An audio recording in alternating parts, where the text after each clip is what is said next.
Most people have very, very strong quads, not enough strength through their hamstrings. So you have this really fast foot swinging through, and that's creating a high velocity and a high force that the hamstring muscles just cannot tolerate. Those forces are exceeded beyond the functional capacity of the hamstrings, which causes a hamstring tear.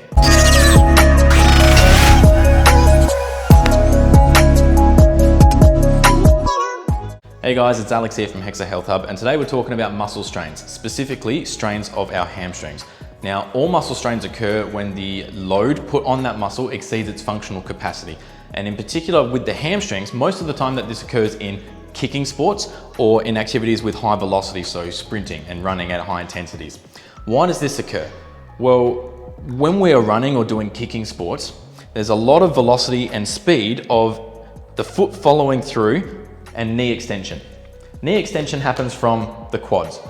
Most of the time, people have strong, powerful quads in kicking sports or in sprinting. Okay, so you've got a lot of force and a high velocity of that foot flowing through into knee extension.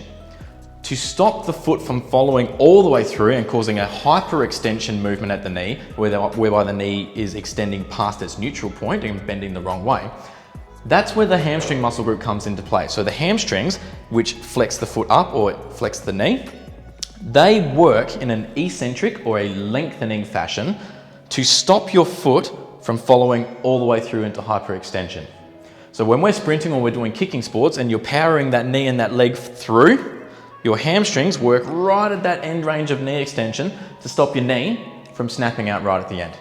Now, most people have very, very strong quads, not enough strength through their hamstrings. So you have this really fast foot swinging through, and that's creating a high velocity and a high force that the hamstring muscles just cannot tolerate.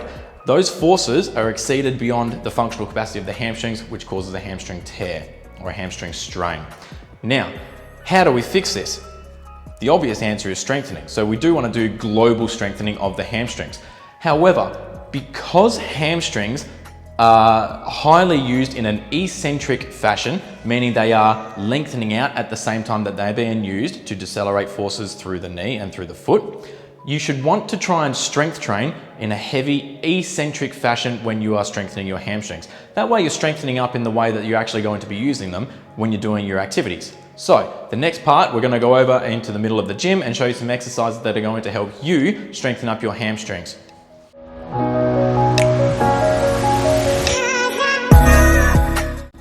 The first strengthening exercise we're going to do for the hamstring is a single leg Romanian deadlift, or the running man exercise. What you want to do is grab a dumbbell or a kettlebell, hold it in one arm. This arm is going to be the opposing leg that you're standing on, okay? Stand on one foot, start up nice and tall. Slight bend in your stance leg, and then you want to pivot at your hip joint and slowly reach down towards the floor. Key points with this one is keeping a nice neutral back position and making sure there's not too much bend in your knee. If you bend more at the knee, you start to load through your quads more and you're taking the tension off your hamstring group. So you want to stay soft through the knee, but not entirely bending all the way down to the ground. The other thing you want to do is make sure that not too much of your weight is shifting forwards over your foot, because then you're also taking that weight or that tension away from your hamstrings. So instead of leaning forwards, shift your weight backwards through your midfoot to your heel, almost as if you're falling backwards, and then standing up tall. Slowly controlling down and then standing up. This is a great exercise because it's taking you right to your end range of movement, or that end point of flexibility through your hamstrings, right where most of those hamstring tears occur at that end range of movement. So it's not so much a flexibility issue here though, but we are strengthening right at the end available range of our movement. Another great benefit to doing the running man exercise or the single leg Romanian deadlift is because exactly that, it's performed on one leg. It's a single leg exercise. Single leg exercises are a great way of developing stability in the lower limbs. It works everything from the muscles in the bottom of your foot, your calf, your hamstring, all the way up into your glutes and your trunk, and it helps develop that core control. It's really, really important to have good single leg stability and control for any type of running sport.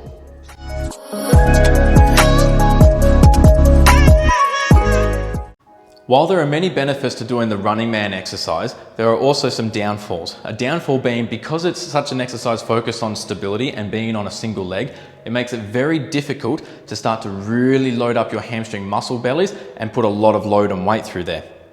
That's where this next exercise comes in handy. This next exercise, very similar movement, but a different stance and position for our setup. It's a staggered stance Romanian deadlift versus the earlier exercise, the running man, which was a single leg Romanian deadlift. Staggered stance allows you to be more supported because both feet still remain on the floor. However, we're putting our body into a setup in a position where we are still biasing one leg, driving the movement up and down. Now that we have both feet on the floor, we're much more stable, so we're able to move more weight. More weight means more load means more muscle growth in the long term. Staggered stance Romanian deadlift, you can go a lot heavier, so you have a weight in each hand. Start with one foot planted firmly on the floor. The opposite foot, you want to come high up onto your toes so that your heel's lifted up, and drag it backwards so your toes are in line with your heel. Slight bend in your stance leg, and then it's the same movement as before. Hinging at the hips to bring your chest down, stretch, stretch, stretch, and then standing up tall. Push your hips back, slight bend in the stance leg, keep your chest extended so that way your spine stays straight, and up tall.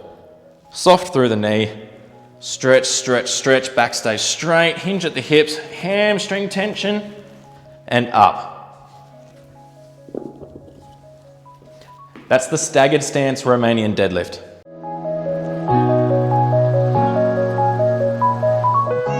The last exercise that we're going to go over is the strict Romanian deadlift. Now, Romanian deadlift is very similar to a normal deadlift, whereby you grab the bar from up off the ground, you bend down, you pick it up, you put it back down.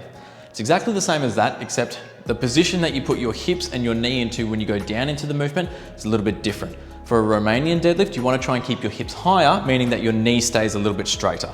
Straighter knee and hips higher puts more tension onto the hamstrings rather than into the glutes and the back, like when we're doing a regular deadlift. It's much more tension on the hamstrings. Now, because both feet are going to be planted evenly for this exercise, we can load it up even heavier than the other two exercises that we've already shown you today. Walking up to the bar, feet about hip width apart, grabbing onto the bar. What I'd like to normally do is pick the bar up with a regular deadlift. That way I'm not picking it up from the floor in that high hip position and potentially compromising my lower back position. Little bend in the knees, sliding the bar down, keeping tension on my hamstrings by keeping my hips high. Little bend, hinging at the hip joint, hips stay high, chest stays extended.